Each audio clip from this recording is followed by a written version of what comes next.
আসসালামু আলাইকুম। আপনি কি জানেন হযরত উমর রাদিয়াল্লাহু তাআলা আনহুর মুসলমান হওয়ার সেই ঘটনা?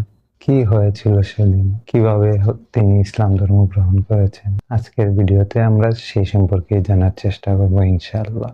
আইয়েমে জাহেলিয়াতের জুলুম নির্যাতনের কালো মেঘের সেই গম্ভীর পরিবেশের আরো একটি আলোর ঝলক ছিল হযরত উমর রাদিয়াল্লাহু তাআলা আনহুর ইসলাম ধর্ম গ্রহণ করার ঘটনা। হযরত হামজা রাদিয়াল্লাহু তাআলা আনহুমা তিনি ইসলাম ধর্ম গ্রহণ করার পর নবুয়তের ষষ্ঠ বছরের জিলহজ মাসে এই ঘটনাটি সংঘটিত হয়।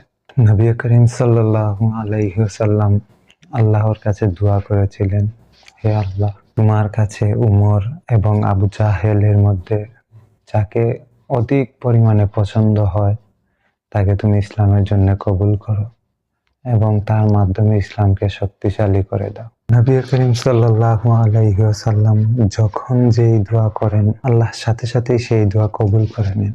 নবীজি দোয়া করতে দেরি হয়, আল্লাহ তাআলা তা কবুল করতে দেরি হয় না। সে কারণেই নবী করিম সাল্লাল্লাহু আলাইহি ওয়াসাল্লাম যখন এই দোয়া করেছেন আল্লাহ সাথে সাথে এই দোয়াটি কবুল করে নিয়েছেন এবং মহান আল্লাহ রাব্বুল আলামিন তাদের দুজনের মধ্য থেকে হযরত উমর রাদিয়াল্লাহু তাআলা আনহুকে দ্বীনের পথে কবুল করে নিয়েছেন।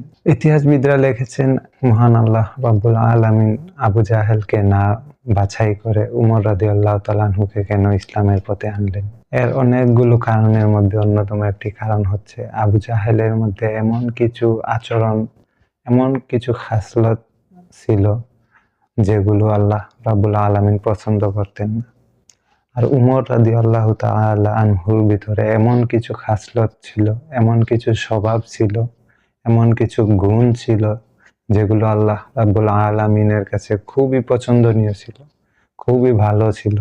যার কারণে মহান আল্লাহ রাব্বুল আলামিন হযরত উমর রাদিয়াল্লাহু তাআলা আনহুকে ইসলামের পথে কবুল করেন, হেদায়েতের পথে কবুল করেন। সম্মানিত ভিউয়ার্স, আজকের মতো এপিসোড এখানেই শেষ করছি। উমর রাদিয়াল্লাহু তাআলা আনহুর জীবনে নিয়ে লম্বা একটি ইতিহাস আছে। আমরা সেই ইতিহাস নিয়ে পর্ব করে আপনাদের সামনে ভিডিও উপস্থাপনা করব। অবশ্যই আপনারা কমেন্টে আমাদেরকে জানিয়ে দিবেন আমাদের ভিডিও আপনাদের কাছে কেমন লাগে। আপনাদের কমেন্টে আমরা উৎসাহিত হয়ে ভিডিও তৈরি করব ইনশাআল্লাহ এবং কমেন্টে এও জানিয়ে দিবেন আপনারা কোন ধরনের ভিডিও চান, কেমন ভিডিও আপনারা চান, কোন ভিডিও আমি আপনাদেরকে উপহার দিতে পারি। তো দেখা হবে আগামী কোনো পর্বে। সেই পর্যন্ত ভালো থাকুন, সুস্থ থাকুন। আসসালামু আলাইকুম ওয়া রাহমাতুল্লাহি ওয়া বারাকাতুহু।